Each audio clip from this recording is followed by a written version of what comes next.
I'm Mehta. And I'm Valerie Insinna. And we're using these mics right in our face because an F-35 is flying above us as we speak, so it's a little bit loud.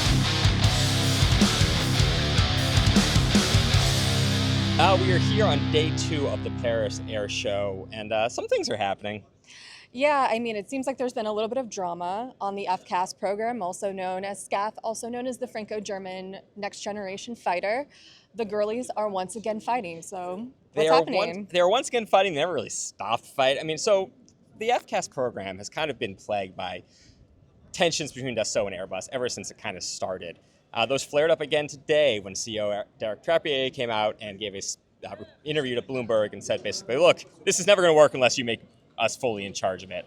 Airbus's executive that was here in turn said, so they're saying, look, there's problems. We're working through them. Let's all take a breath and figure things out. We're not going to give up on the program. We're definitely not going to go join the UK's other thing, the GCAP. But we're working through some problems. Again, this has been kind of the nature of this program since it launched. What's surprising is this is Paris Air Show. This is the home turf of SCAF. This is where they announced it. This is where they talked about partnerships expanding last time. This time, this seems like this is the only thing about SCAF we're going to hear. The vibes are bad. The vibes are really bad. So, I mean, walking around, I think reporters, watchers sort of had a sense that things were not, that there was trouble in paradise. Yeah. You walk past Dassault's, outdoor stand with all of the aircraft out there. The SCAF model is sort of just pushed back. It's just not in a place of predominance. Yeah, last time it was the featured thing in the French military's corral. Here it's kind of off to the side of Dassault's display. Yeah, so it's just a little bit weird. I think there's going to be a lot of questions going forward about how and, maybe if this program goes forward. Yeah, I mean, there's a lot of people who are wondering at some point do they end up collapsing into GCAP. Again, neither company wants that to happen. Neither government right now wants that to happen. But these are things that people are going to be watching for.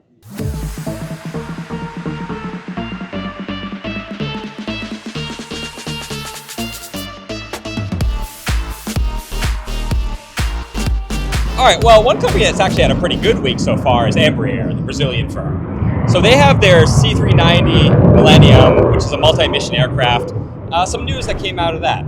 So on Monday, they announced that they sold another 390 to Portugal, and that Portugal has picked up 10 options, which can go to Portugal, or they could go to other NATO nations. Portugal saying, we think this should be used across NATO. It already has a number of NATO customers, and we want to get options so that in the future, when this thing is selling like hotcakes, we can still make sure that we have ways to get them. Yeah, and today there was a similar announcement, not for any new aircraft, but there was an announcement that Embraer has come up with a new aeromedical evacuation module that can be put inside of the C390. The Netherlands is the first customer there, and in addition to that one system, there's also 7 options that could then be bought by partners, other NATO allies. So again, sort of this, we're just going to buy a little bit and we could buy more in the future. Right.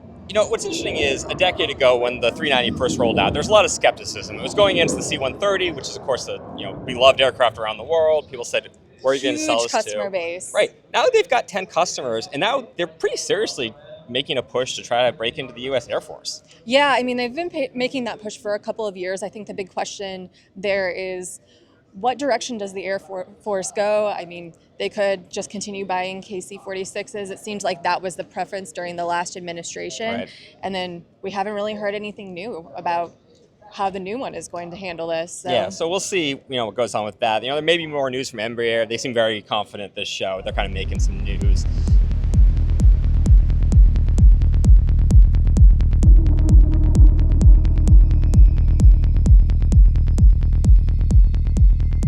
Let's talk about another trend here, which is drones. We expected here drones, but there's been a lot of kind of rollouts of small drones, CCA announced, not announcements, but showing things off, loitering munitions, that kind of thing at the show. Yeah, I mean, so Anduril is here for the first time. They brought their CCA mock-up.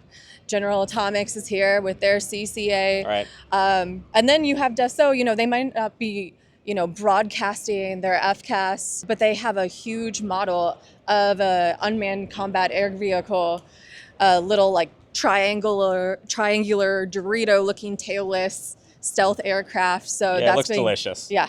Yeah, and also MBDA put out a thing saying, hey, we have this new, basically suicide drone that we could want to produce 1,000 of a month. So this is definitely a theme that we're seeing. Again, we expected unmanned, but given everything going on in Ukraine, given everything that's going on in Israel right now, clearly this is where a lot of companies feel they need to be going.